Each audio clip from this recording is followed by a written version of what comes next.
Salut les magiciens, ici Totoro et bienvenue dans cette première ronde du DTC Rouen qui a eu lieu le 1er décembre dans les nouveaux locaux du QG des Avengers. On commence avec un match-up intéressant, à savoir Ezio contre Fatraxa. Allez, c'est parti. A priori, les deux joueurs ont dû garder des mains à 7 cartes. C'est Ezio qui commence avec un Deathrite Shaman. Il va pouvoir venir gratter un petit peu les cartes des cimetières pour soit infliger des blessures, soit en gagner, soit ajouter du mana. Du côté de Chris, il joue un terrain, donc on voit pas super bien avec le petit reflet, mais je vais faire de mon mieux pour vous afficher les cartes à l'écran. Donc c'est un fetch du côté de Paul. Donc il a déjà accès à 3 mana contre un petit mana du côté de Chris, donc il pourra potentiellement commencer à vouloir pousser ses cartons et jouer un play à 3 directement. Après voilà, le play safe c'est de jouer Ezio, d'avoir potentiellement un mana up pour éventuellement le défendre. Donc effectivement c'était une Misty Rainforest du côté de Fatraxa. Côté Ezio, on a déjà ouvert 4 couleurs, à savoir blanc, bleu, noir, rouge. C'est quand même assez important de faire attention quand on joue justement 5 couleurs, de bien fetcher en conséquence, encore plus quand on a une certaine importance de jouer la capacité de son général, donc à savoir la capacité d'Ezio quand il touche, d'avoir bien ses 5 mana up. Donc il me semble que voilà, c'est un Surveillant qui va meuler un Shorekai, qui ne s'avérera pas forcément pertinent, en tout cas à ce moment-là de la partie, une Command Tower qui est jouée, avant de passer le tour. Donc là, le joueur de Ezio, il est déjà dans une position plutôt avantageuse. Il a sa menace, à voir s'il arrive à la défendre et à temporiser la partie pour aller jusqu'au bout. Donc là, Chris est déjà à 16. Ça veut dire qu'il suffit encore de 2 tours, donc de 2 phases d'attaque, pour pouvoir infliger un létal à Fatraxa. Enfin, on compte quand même sur Fatraxa pour ne pas se laisser faire. C'est un deck qui est connu aussi pour avoir beaucoup de gestion, de removal et surtout beaucoup de répondants. Il suffirait d'une petite messe noire dans un Dreamhall mal placé pour renverser la vapeur. On aligne tranquillement ses manas du côté de Paul. Et en général, on a plutôt tendance à dire que les points de vie sont une ressource, mais contre Ezio, il faut justement faire très attention, parce qu'en fait, c'est un petit peu comme si on avait un capital de points de vie de 7. Donc il suffit d'un fetch et de 2 phases d'attaque, et c'est déjà fini en fait. D'où le côté assez un peu menaçant de la command zone. C'est un pack qui est... Bon, pour le coup, c'est un pack que je joue, donc je suis peut-être un petit peu biaisé. Alors... Paul reprend son tour, phase d'attaque, ça va nécessiter une réponse. Otawara, donc c'est une réponse assez adaptée, étant donné que ça ne passe pas vraiment par la pile en tant que sort, vu que c'est une capacité. Mais ça donne un signal très fort, comme quoi il n'y a pas d'autre gestion, donc la voie est claire. Justement, Paul en profite pour jouer un Bassim, qui va lui permettre de faire du card advantage et de gratter des dommages. Donc c'est exactement ce que le deck recherche. Il enchaîne avec un Ezio. Donc il dit trigger pioche, et en réponse au trigger, force of will sur Ezio. Du côté de Chris, donc on comprend un petit peu mieux cette gestion du général en 2 temps, d'abord un bounce et ensuite un contre. Qui demande quand même 3 cartes, donc pas mal de ressources, plus un point de vie.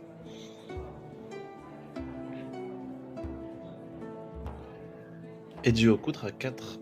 Ah, il a été mis au cimetière. Intéressant. Donc il exile le fetch de son adversaire, probablement un sort de réanimation, exactement, Reanimate. Ça c'est une ligne de play qui est vraiment intéressante, parce que du coup il a pas eu peur de mettre son général au cimetière pour pouvoir le réanimer et reproposer à nouveau un létal au prochain tour, ce qui est donc un must remove, sous peine de fin de partie. Donc là j'ai hâte de voir ce que Fatraxa va avoir comme réponse. Ça tapote sur la table, c'est probablement pas une réponse évidente. Peut-être un tutor dans quelque chose. Pour 5. Mystique Confluence, intéressant. Donc c'est Boons double draw a priori. Exactement. Il ne faut pas non plus négliger le card advantage et les dégâts de grade que va pouvoir coller Basim, sachant également qu'un Deathrite Shaman, ça colle 2 tous les tours. Hein. Pour un petit mana noir et exiler des éphémères ou rituels des cimetières. Donc je pense que le play assez logique, c'est de relancer Basim pour piocher une carte, de rejouer Ezio, je veux dire. Rendre Basim imbloquable et piocher une carte. Et le voir grossir de +1/+1. Donc, trigger pioche, pas de réponse. Phase d'attaque assez probablement. Ah, d'abord, très beau réflexe. Gitaxian Probe en payant les 2 points de vie pour rester up et pouvoir contrer potentiellement. Ouh, Chris qui n'a vraiment pas envie que son adversaire voie sa main, il claque carrément une Force of Negation sur cette Gitaxian Probe. Donc là quand même, on enchaîne Force of Will dans Force of Negate. Hein. Solide sur les appuis. Très bien, donc ça veut dire qu'il a très probablement des interactions qu'il va vouloir utiliser ultérieurement. Mais c'est assez compréhensif parce que s'il se dit que le prochain tour sera potentiellement le dernier, en fait, le prochain tour d'Ezio, autant déployer ses ressources dès à présent. Parce que là, en fait, la menace, elle est déjà on board, quoi, le létal. On joue un fetch, dans tous les cas, on est en dessous des 13 points de vie, donc c'est pas si pertinent. Après, cela dit, il y a... même s'il n'y a pas la capacité d'Ezio, il y a 6, 7, 8 points potentiellement du côté de Ezio. Avec 2 points de Deathrite Shaman, 3 points de Basim et 3 points de Ezio.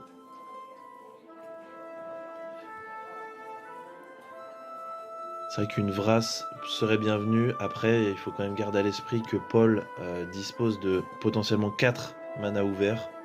Donc il est quand même bien up. Alors qu'est-ce que va nous proposer Chris pour 3, 4 ?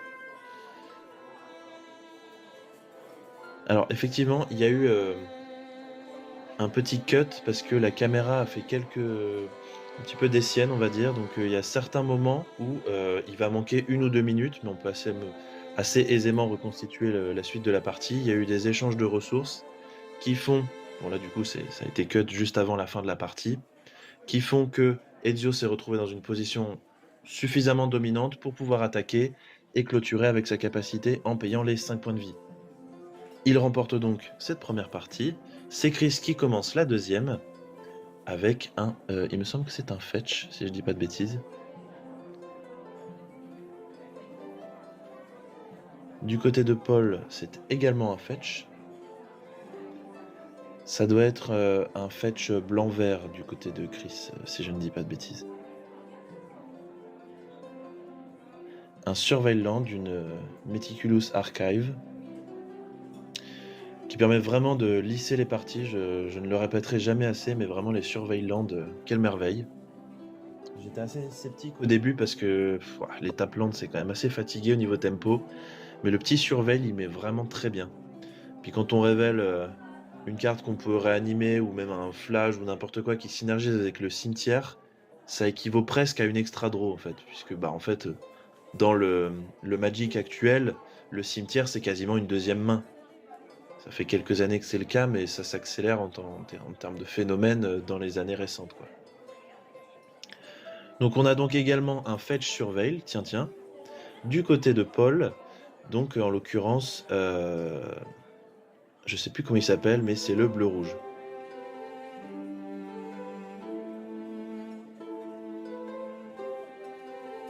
Du coup, il choisit de laisser la carte surveillée au-dessus.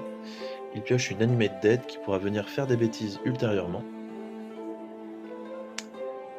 Non, il prend son tour et il avait une Animate Dead en main. Autant pour moi. Là, c'est la nouvelle Verge bleu-blanc qui permet de lancer un petit pipin qui a l'air innocent sous ses airs de 2-2 pour 2, Sauf que, on a pu le voir avec Raffine, le petit texte Ward 1 n'est pas anodin. Ça ressemble un petit peu à une Giver boostée aux hormones, étant donné que ça donne la protection à une autre créature contre un type de carte. Donc justement, il faut être assez rusé, que ce soit en la jouant ou en l'affrontant. Encore une fois, il y a eu un cut. Alors, j'en suis vraiment désolé, il y en a eu 2 sur ce match. En principe, les vidéos suivantes, il y en aura beaucoup moins. Donc on se retrouve dans un board state où les points de vie n'ont pas beaucoup changé. Il y a eu beaucoup d'échanges de powerplay, donc à savoir Jace V2, donc The Mind Sculptor, du côté de Chris, et un Aragorn du côté de Paul. Donc, on reprend. Il y a un land, donc c'est à Chris de jouer. Il y a un cactus préserve qui est posé, qui est en l'occurrence 7-7 porté, étant donné que c'est Fatraxa en command zone. Donc ça peut vraiment, après potentiellement une Vrasse, venir clôturer les parties. Il faut être très attentif sur ce terrain-là. Pour 2, Tainted Pact. Sachant que Paul vient de slammer a priori son Aragorn, il n'a pas vraiment de ressources à déployer là-dedans. Chris s'arrête sur un Swords to Plowshares pour venir gérer, et c'était sans compter la Mental Misstep Clutch qui met très très bien Paul. Et là, Chris doit se dire, pas de bol, je me suis arrêté sur une des seules gestions qui se prenait Mental Misstep. Ça fait partie du jeu malheureusement. Pour un mana supplémentaire, on a un Preordain. Donc au moins il avait son mana up, il tournait autour de Daze. Et c'est vrai que ouais, Mental Misstep, sacré carton également. Banni dans quasiment tous les formats, à peu de choses près, sauf le Duel Commander. Donc là, Paul se retrouve quand même dans une situation où il a son Aragorn on board, il a son monarque qui tourne, là pour le moment il est plutôt frais. À voir s'il essaye d'aller au bout avec juste le Aragorn ou s'il essaye de développer un Ezio. Ou une autre menace bien sûr, parce qu'il y en a quand même quelques-unes dans le deck.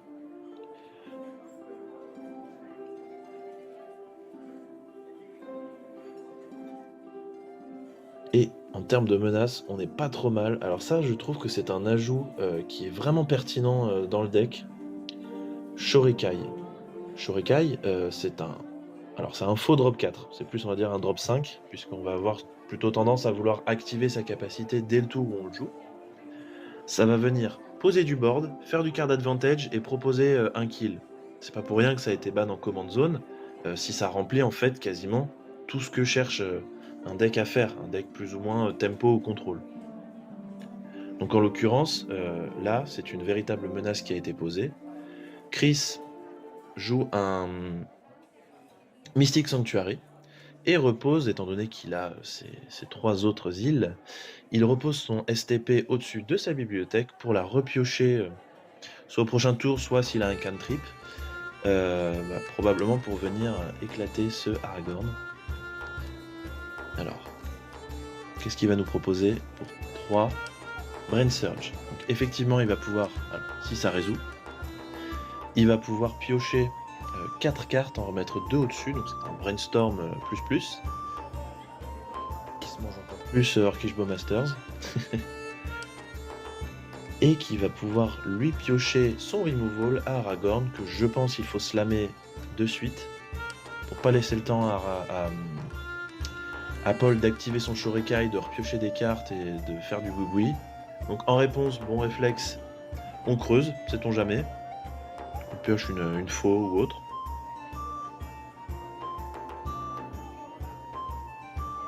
Du coup, on pose un petit pilote.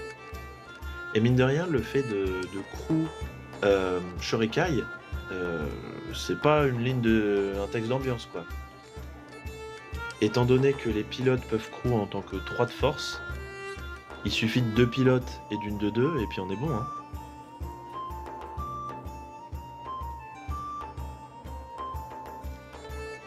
C'est ensuite à Paul de reprendre son tour. Donc il s'est pingé de 1 sur la City of Brass, Cité des Reins.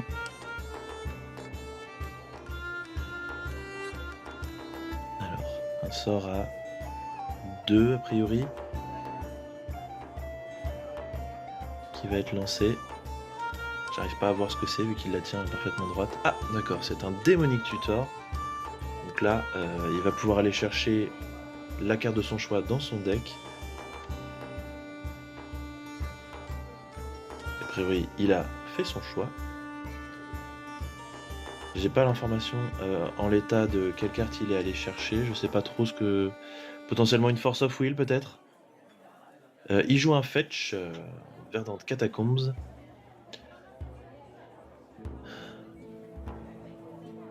Et tandis que du côté de Chris, on a une petite sleeve qui vient de lâcher, donc il l'a échangé entre les deux. En fin de tour... Ah non, donc toujours Paul, donc là il y a eu un petit shortcut, ils l'ont énoncé à l'oral. Il a lancé un sort, donc à savoir un TNN, qui s'est pris un No More Lies, donc contre-exilé. En l'occurrence, Paul gère vraiment bien ses manas, puisqu'il lui reste toujours un petit mana up pour activer son Shurikai au prochain tour. Pour 7, on tente Fatraxa, et à mon avis c'est la carte qu'il est allé tutoriser, à savoir Force of Will.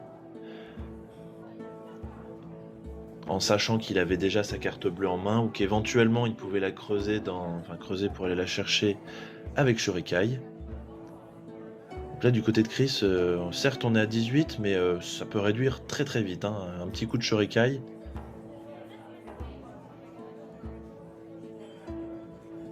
J'ai pas bien vu. Pardon, ce qu'il a défaussé. Je crois bien que c'est un Polluted Delta en expédition.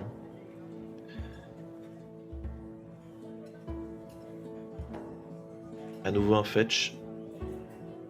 3, 4, 7, 7 mana. 7 mana, il y a moyen de faire des bêtises.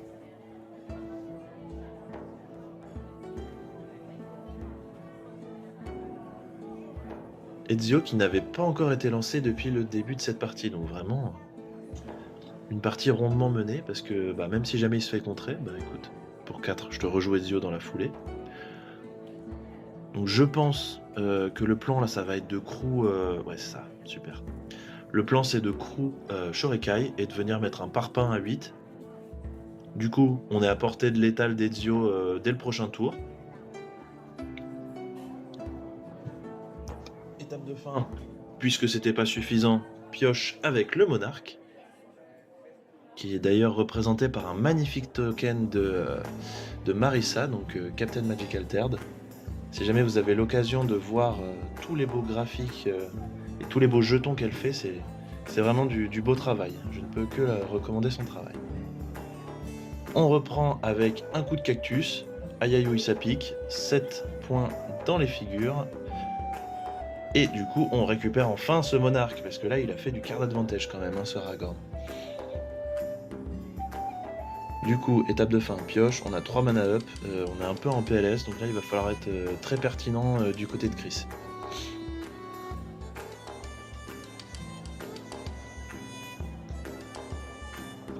Donc en fin de tour, j'imagine un Fetch Surveil Land, un Shadowy Backstreet, c'est le Surveil blanc-noir. Là si ça protège pas la phase d'attaque, je pense que ça part au cimetière. Ça a un terrain, on s'en fout.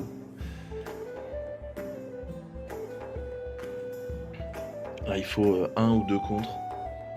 Et on envoie la purée quoi.